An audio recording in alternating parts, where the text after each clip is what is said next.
আসসালামু আলাইকুম। আমি আজকে আপনাদের দেখাবো কিভাবে আমি সেমাই পিঠা তৈরি করি।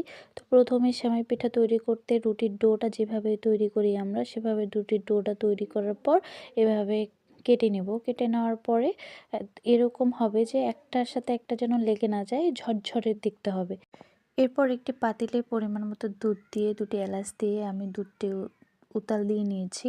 এ পর্যায়ে আমি অন্য একটি পাতিলে পরিমাণ মতো গুড় দিয়ে গরম পানি দিয়ে জাল করে নিয়েছি। ওই গুড়টি দুধে ঢেলে আবার একটু নাড়াচাড়া দিয়ে এরপর সেমাইগুলো দিয়ে দিব।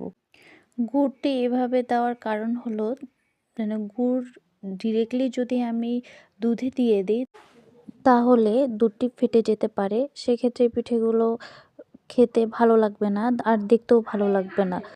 গুড় জাল দেওয়ার পর আমি ঠান্ডা করে নিয়েছি। ঠান্ডা করে নিলে হয় কি যে পরবর্তীতে যে একেবারে লো চান্স থাকে যে দুধটি আর ফেটে যাবে না। এভাবেই শেষ পর্যন্ত পিঠাটা দেখব যে আমরা কতটুকু থিকনেস খাবো। কেউ অনেক থিক খায়, কেউ একটু লাইট খায়। তো হচ্ছে যে আমি এতটাও থিক রাখিনি আবার অতটাও লাইট রাখি নাই। তো হচ্ছে যে মাঝামাঝি একটা পর্যায়ে রেখেছি।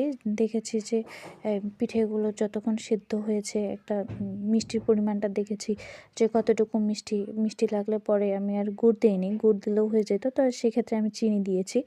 তো অনেকে আবার গুড়েই দেয়। আমি আর গুড় দেইনি, চিনি দিয়েছি। চিনি দিয়ে নামিয়ে নিয়েছি।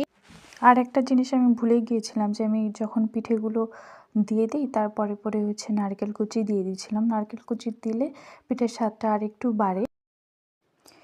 এই পিঠাটা আমার খুব পছন্দের একটা পিঠা। অনেক ভালো লাগে আমার। কার কার এরকম হচ্ছে যে পিঠা ভালো লাগে, পিঠা বানাতে ভালো লাগে, খাওয়াতে ভালো লাগে কমেন্টে জানাবেন প্লিজ। আর হচ্ছে যে শীতকাল মানেই হচ্ছে বাঙালির একটা পিঠা খাওয়ার আমেজ তৈরি হয় প্রতিটি